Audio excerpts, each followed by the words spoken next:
안녕하세요, 여러분. 오늘은 최근의 중요한 뉴스들을 주제별로 요약하여 전달해 드리겠습니다. 각 주제에 대한 상세 내용을 그대로 전달하니 편안하게 들어주시기 바랍니다. 첫 번째 주제입니다. 노르웨이의 국부 펀드인 Norges Bank Investment Management은 테슬라의 연례 회의에서 앨런 머스크의 큰 규모의 CEO 보상 패키지에 반대표를 던질 것이라고 발표했습니다. 이 보상 패키지는 최근에 회사에 의해 449억 달러로 평가되었으며 1월에는 약 560억 달러의 가치가 있었습니다.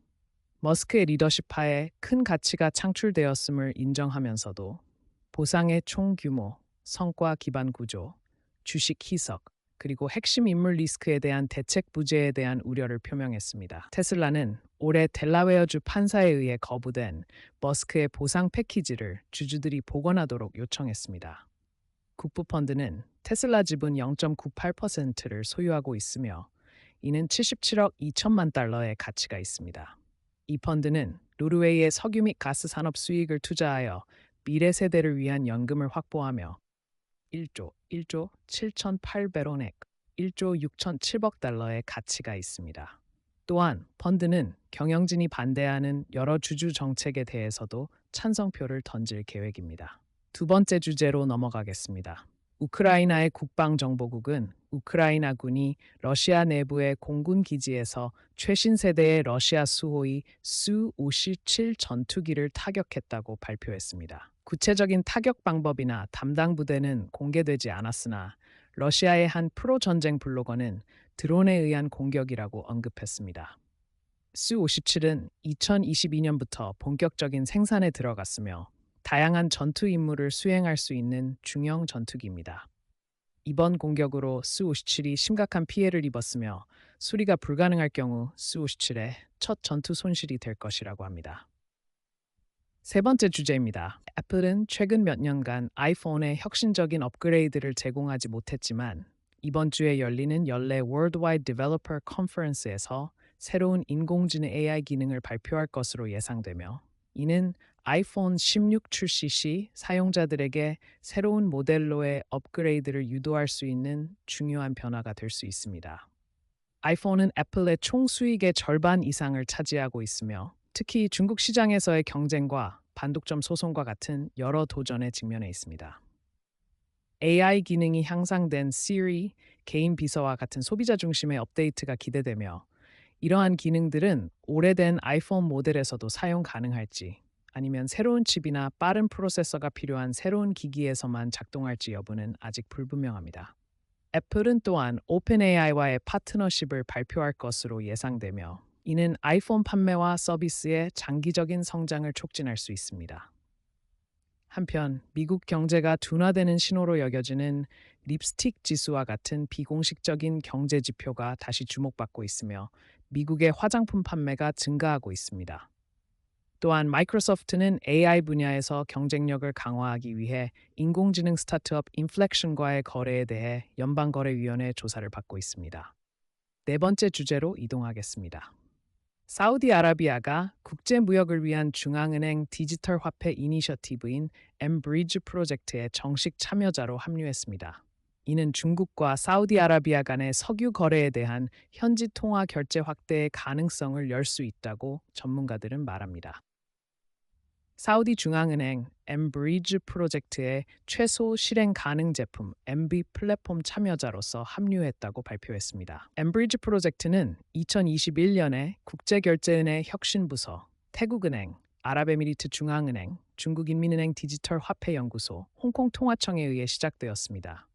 이 프로젝트는 현재 MVP 단계에 도달하여 CBDC를 사용한 국경 간 결제를 용이하게 하는 데 있어 중요한 진전을 이루었습니다. 사우디 중앙은행은 엠브리지 프로젝트의 6번째 정식 참여자로 합류했으며 BIS에 따르면 IMF, 세계은행, 유럽중앙은행을 포함한 26개 이상의 공식 기관이 관찰자로 참여하고 있습니다. 다섯 번째 주제입니다. 스위스 유권자들은 일요일에 신재생 에너지를 촉진하는 법안을 지지하는 반면 상승하는 건강보험 비용을 제한하려는 별도의 제안들은 거부했습니다.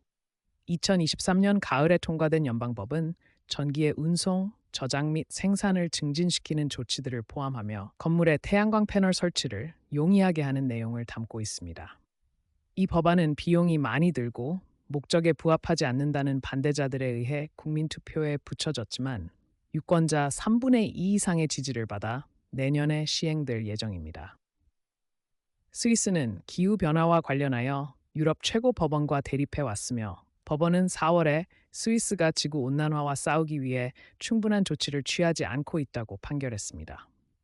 건강보험 비용을 제한하려는 두 가지 별도의 제안은 투표에서 패배했습니다. 이 제안들은 캠페인 초기에 다수의 지지를 받았지만 비판자들은 이 제안들이 정부가 2026년에 시행될 추가연금 지급을 어떻게 자금할 것인지 고민하는 시점에 더 높은 세금을 유발할 위험이 있다고 주장했습니다. 여섯 번째 주제로 넘어가겠습니다. 영국의 경제 성장이 인구 증가, 특히 높은 수준의 이민으로 인해 주도되었으며 이는 실제 GDP 성장률을 부풀렸다는 내용의 Resolution Foundation 보고서에 따르면 2010년 이후 경제 성장은 별로 인상적이지 않았다. 이 보고서는 정당들이 일반 선거 캠페인 중에 국가가 직면한 근본적인 경제 문제와 도전을 회피하고 있다고 지적한다. 노동당과 보수당 모두 다음 정부를 구성할 경우 이민을 줄이겠다고 약속했지만 장기적인 실질 성장을 촉진하기 위한 더 높은 투자를 통해 생산성을 어떻게 증가시킬 것인지에 대해서는 거의 언급하지 않았다. 보고서는 또한 2010년대의 생산성, 노동자당 산출이 연간 0.6%만 성장했으며 이는 2008년 금융위기 이후 가장 느린 성장률이라고 밝혔다. 보고서는 또한 영국이 서비스 수출에서 세계 2위를 유지하고 있지만 브렉시트 이후 증가한 서류 작업과 관세, 국경 검사로 인해 상품 무역에서는 약한 성과를 보이고 있다고 지적했다. 리시 수나크는 2024년 1분기에 경제가 성장세로 돌아섰다고 주장하며 경제가 매우 활발하다고 주장했지만 이 보고서는 단기 성장이 전체 이야기를 말해주지 않으며 2010년 이후 경제가 금융위기 이후 정체 상태에 있음을 강조한다. 일곱 번째 주제입니다. Buy now, pay later. 서비스가 증가하면서 소비자들은 구매를 여러 개의 분할 지불로 나눌 수 있는 옵션을 더 자주 보게 되었습니다. 이러한 서비스는 팬데믹 기간 동안 인기를 얻었으나 최근 사용률이 감소했습니다. 그럼에도 불구하고 크레딧 카드 회사들은 아메리칸 익스프레스와 마스터카드와 같은 자체 분할 지불 옵션을 도입하며 이 시장에 참여하고 있습니다. BNPL은 주로 젊은이들과 재정적 압박을 받는 소비자들 사이에서 인기가 있으며 일부는 필수품 구매에 이를 사용합니다. 크레딧 카드 발급사의 분할 지불 옵션은 일반적으로 더 높은 신용도를 요구하고 종종 보상 프로그램과 이자 절감 혜택을 제공합니다. 전문가들은 높은 생활비와 인구 고령화로 인해 앞으로도 금융상품의 변화와 실험이 계속될 것으로 예상합니다.